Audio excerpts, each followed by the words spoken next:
Good evening. Quote, Ik Onkar, there's one source of all. This one source is the doer of everything, is drenched with love, and has no enmity.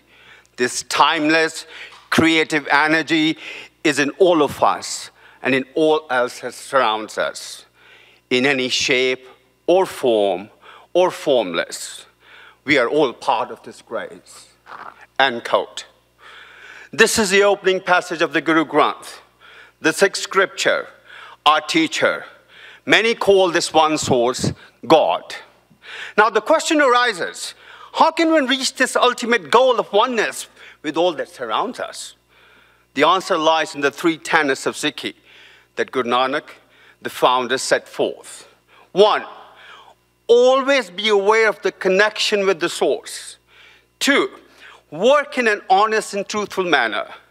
3, share our time and wealth by helping the needy. A Sikh simply means a student, a learner, a truth seeker. In that sense, we are all Sikhs, because as humans, we never cease to learn till our last breath. Sikhi doesn't believe in hell, heaven, reincarnation, or in any miracles. Sikhi does not have any deity to worship, nor does it have any dogmas. A Sikh lives life in a pragmatic manner. Although Sikhi is the 5th largest religion with 25 million Sikhs around the world, it is also quite young. And the unique thing about Sikhi is that it took 200 years for it to evolve. In 1469, a boy by the name of Nanak was born in a small town in the state Punjab. He was a curious figure from the very beginning. He was sent to different schools to learn languages, math and science. Soon the teachers discovered that his inquisitiveness and thirst to learn was too big for them to offer him anything more than he had already learned. But he remained restless within because he was looking for something a lot more than he could find. Hence started his spiritual journey of self-discovery. At that time in India, it was a common thing for men to live alone and meditate in the jungles and remain celibate. He preached that one can only find the spiritual fulcrum within by living life as a family person, or that he can confront the daily struggle and find solutions for them. One must find the balance between the material and the spiritual, or living a life as a proactive citizen of the society. He got married, had 2 sons, and his curiosity to seek the truth took him to different places. He wrote poetry, which could be understood by a common person, and sang in rags, which is Indian classical music. Music has a powerful message. It crosses all borders and cultures. It makes one dance from the within. It also makes a common person sing along and memorize the message of goodness. Guru Nanak traveled the 4 corners of India and beyond.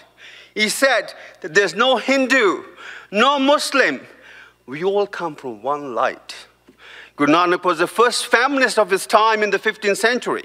He gave women equal rights when women were treated very badly.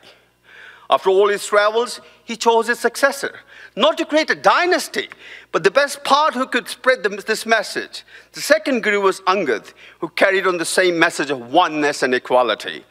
Sikh has 10 living gurus to spread this idea-based way of life, and different generations, and the 11th is Guru Granth, the scripture. True heroism requires absence of fear and hatred. The Sikh believes in the cause he serves without any idea of reward or punishment.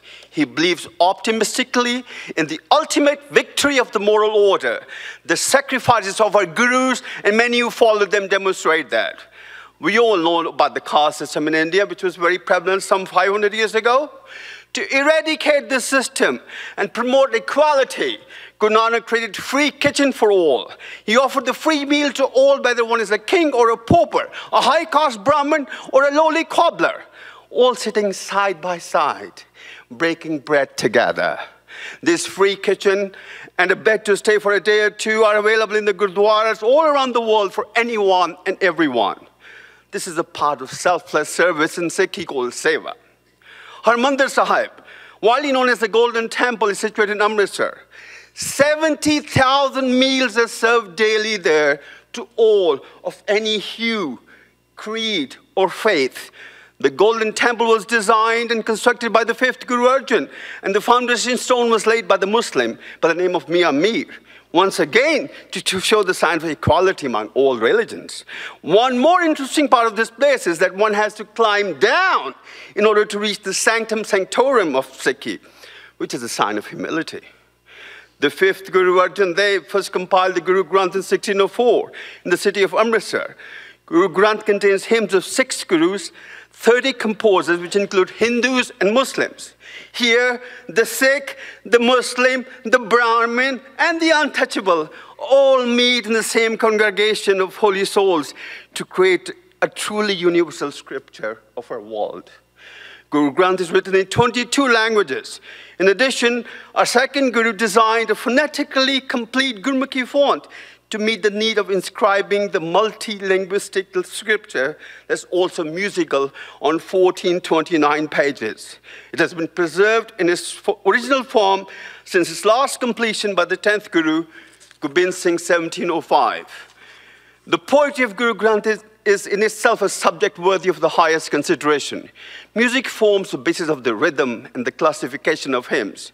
This form is not used to preserve the originality of the composition, as the poetry written in this form is difficult to imitate, but more so to provide the divine experience through the medium of music. Further, poetry can be left to the culture and the times that follow to best interpret the message. Meditation in Sikhi is awareness, realization, understanding, and acceptance of the message, the teaching of the Guru Granth. So it can be practiced in real life to make one's life and others better.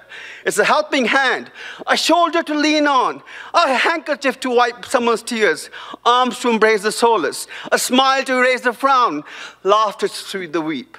This is the true meditation in Sikhi. There's one more important thing to notice. The Sikhi has no clergy system. All Sikhs are the torchbearers of Sikhi and can perform all the necessary rituals. This is important because it eliminates the power in the hands of the few and gives equal power to all. What does Sikh look like from the outside was the question. Well, a Sikh looks like from the outside what he or she has blossomed from the inside with the help of message of equality and justice of all. A Sikh becomes a flower of this garden of humankind that emits its scent in all directions without bias. And what happens to this bias? What happens to this flower?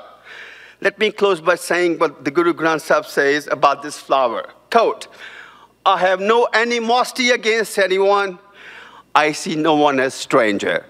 Thank you for the honor.